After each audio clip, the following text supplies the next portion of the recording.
ಮುಂದಿನ ಸುದ್ದಿಗೆ ಹೋಗೋಣ. ನಾಳೆ ಸಿದ್ದರಾಮಯ್ಯನವರ ರಾಜಕೀಯ ಬದುಕಿನಲ್ಲಿ ತುಂಬ ಇಂಪಾರ್ಟೆಂಟ್ ದಿನ. ದೇವರಾಜ್ ಅರಸು ಅವರ ಸಾಧನೆಯನ್ನು ಸರಿಗಟ್ತಾರವರು. ಅತಿ ಹೆಚ್ಚು ಅವಧಿಗೆ, ಅತಿ ಹೆಚ್ಚು ದಿನ, ವರ್ಷ, ತಿಂಗಳು, ವಾರ ಮುಖ್ಯಮಂತ್ರಿ ಸ್ಥಾನದಲ್ಲಿದ್ದಂಥ ರೆಕಾರ್ಡು ಇಲ್ಲಿ ತನಕ, ಇವತ್ತಿನ ತನಕ ದೇವರಾಜ್ ಅರಸು ಅವ್ರ ಹೆಸರಲ್ಲಿದೆ. ನಾಳೆಯಿಂದ ಇಬ್ಬರು ಹೆಸರು ಬರುತ್ತೆ, ದೇವರಾಜ್ ಅರಸು ಅವರು ಮತ್ತು ಸಿದ್ದರಾಮಯ್ಯನವರು. ನಾಡಿದ್ದು ಅತಿ ಹೆಚ್ಚು ಅವಧಿಗೆ ಮುಖ್ಯಮಂತ್ರಿ ಆಗಿದ್ದ ರೆಕಾರ್ಡು ಸಿದ್ದರಾಮಯ್ಯನವ್ರ ಹೆಸರಿಗಾಗತ್ತೆ.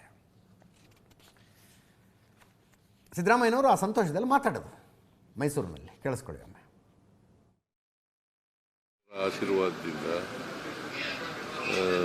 ನಾಳೆ ಆದರೆ ದೇವರಾಜ್ ಅರಸರವರು ಏನು ದೀರ್ಘಕಾಲ ಮುಖ್ಯಮಂತ್ರಿ ಆಗಿದ್ದರು ಅದನ್ನು ಸರಿಗಟ್ಟತಕ್ಕಂಥ ಕೆಲಸ ಆಗ್ತದೆ. ಒಂದೇನಪ್ಪ ಸಂತೋಷ ಅಂತಂದರೆ ದೇವರಾಜ್ ಅರಸರವರು ಮೈಸೂರು ಜಿಲ್ಲೆಯವರು, ನಾನು ಮೈಸೂರು ಜಿಲ್ಲೆಯವರು. ನಿರೀಕ್ಷೆನೇ ಮಾಡಿರಲಿಲ್ಲ. ನಾನು ಚೀಫ್ ಮಿನಿಸ್ಟರ್ ಆಗ್ತೀನಿ ಅಂತಲೂ ಇಲ್ಲ, ಮಿನಿಸ್ಟರ್ ಆಗ್ತೀನಿ ಅಂತೂ ನಿರೀಕ್ಷೆ ಮಾಡಿರಲಿಲ್ಲ. MLA ಆಗಬೇಕು ಅಂತ ಅಂದ್ಕೊಂಡಿದ್ದೆ ಒಂದು ಸಾರಿ, ತಾಲೂಕು ಬೋರ್ಡ್ ಮೆಂಬರ್ ಆದಮೇಲೆ MLA ಆಗಬೇಕು ಅಂತ ಅಂದ್ಕೊಂಡಿದ್ದೆ. ಸೊ ಈಗ 8 ಚುನಾವಣೆಗಳಿಗೆ ಗೆದ್ದಿದ್ದೀನಿ. ಅವರು ಸಾಮಾಜಿಕವಾಗಿ ಹಿಂದುಳಿದವರಲ್ಲ, ದೇವರಾಜ್ ಅರಸು ಸಾಮಾಜಿಕವಾಗಿ ಮುಂದುವರೆದವರು ಅವರು. ಯಾಕಂದರೆ ಅರಸು ಇದೆಯಲ್ಲ, ರೂಲಿಂಗ್ ಕ್ಲಾಸ್, ನನಗೂ ಅವ್ರಿಗೂ ಕಂಪ್ಯಾರಿಸನ್ ಇಲ್ಲ.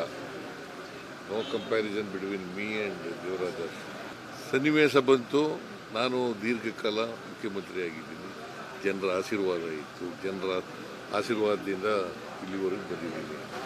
ಆ ಕಾಲ ಬೇರೆ ರಾಜಕಾರಣ, ಈ ಕಾಲ ಬೇರೆ, ಒಂದೊಂದು ಕಾಲಕ್ಕೆ ಬೇರೆ.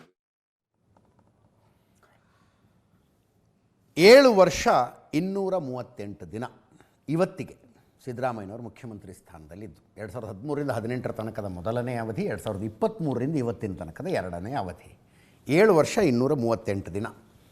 ದೇವರಾಜ್ ಅರಸು ಅವರು ಟೋಟಲ್ 7 ವರ್ಷ 239 ದಿನ ಮುಖ್ಯಮಂತ್ರಿ ಆಗಿದ್ದದ್ದು. ನಾಳೆ ಸಿದ್ದರಾಮಯ್ಯನವರಿಗೆ 7 ವರ್ಷ 239 ದಿವಸ ಆಗತ್ತೆ ಮುಖ್ಯಮಂತ್ರಿ ಸ್ಥಾನದಲ್ಲಿ. ಸಿದ್ದರಾಮಯ್ಯನವರು ಅತಿ ಹೆಚ್ಚು ಕಾಲ ಕರ್ನಾಟಕದ ಮುಖ್ಯಮಂತ್ರಿಯಾಗಿದ್ದಂಥ ವ್ಯಕ್ತಿ ಅಂತ ನಾಡಿದ್ದಿಗೆ ಅನ್ನಿಸ್ಕೊಳ್ತಾರೆ. 3ನೇ ಸ್ಥಾನ, 2ನೇ ಸ್ಥಾನಕ್ಕೆ ದೇವರಾಜ್ ಅರಸು ಅವರು ಹೋಗ್ತಾರೆ. 3ನೇ ಸ್ಥಾನದಲ್ಲಿ ನಿಜಲಿಂಗಪ್ಪನವರಿದ್ದಾರೆ, 7 ವರ್ಷ 175 ದಿನ. 4ನೇ ಸ್ಥಾನದಲ್ಲಿ ರಾಮಕೃಷ್ಣ ಹೆಗಡೆ ಅವರು ಇದ್ದಾರೆ, 5 ವರ್ಷ 216 ದಿನ.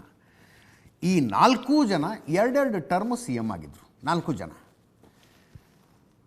5ನೇ ಸ್ಥಾನದಲ್ಲಿ ಯಡಿಯೂರಪ್ಪನವರಿದ್ದಾರೆ. ಬಟ್ ಈ 5ನೇ ಸ್ಥಾನವನ್ನು ಅವರು 4 ಸಲ ಮುಖ್ಯಮಂತ್ರಿಯಾಗಿ 5ನೇ ಸ್ಥಾನ ಪಡೆದರು. 5 ವರ್ಷ 82 ದಿನ ಯಡಿಯೂರಪ್ಪನವರು ಟೋಟಲ್ ಮುಖ್ಯಮಂತ್ರಿ ಸ್ಥಾನದಲ್ಲಿದ್ದದ್ದು.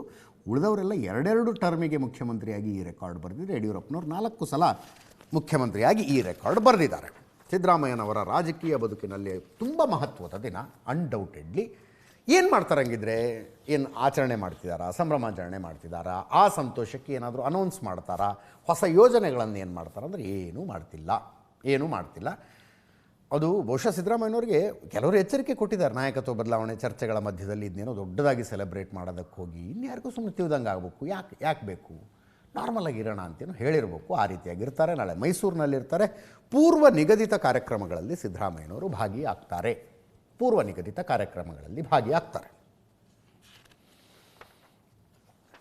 ನಾಳೆ ಈ ನೆಲಮಂಗಲದ ಹತ್ರ ಏನೋ ಈ ಸಂತೋಷಕ್ಕೆ ಅಹಿಂದ ಯುವ ಪಡೆ, if I am not wrong, ಅವರೊಂದು ದೊಡ್ಡ ಬಾಡೂಟದ ಕಾರ್ಯಕ್ರಮ ಏರ್ಪಾಡು ಮಾಡಿದ್ದಾರೆ. 10,000 ಜನರಿಗೇನೋ ಬಾಡೂಟ ಹಾಕ್ತಾರಂತೆ. ನಾನು ಅಂದ್ಕೊಂಡಿದ್ದೆ ಸಿದ್ದರಾಮಯ್ಯನವ್ರು ಅಲ್ಲಿಗಾರು ಹೋಗಿ ಬರ್ತಾರ ಅಂತ. ಅಲ್ಲಿಗೆ ಕೂಡ ಅವ್ರು ಹೋಗ್ತಾ ಇಲ್ಲ. ಅವ್ರು ಬಂದು ಎಲ್ಲರೂ ಕರೆದಿದ್ದಾರೆ, ದೊಡ್ಡ ದೊಡ್ಡ ಲೀಡರ್ಸ್ಗಳನ್ನ ಕರೆದಿದ್ದಾರೆ. ಮುಂದಿನ ಸುದ್ದಿಗೆ ಹೋಗೋಣ.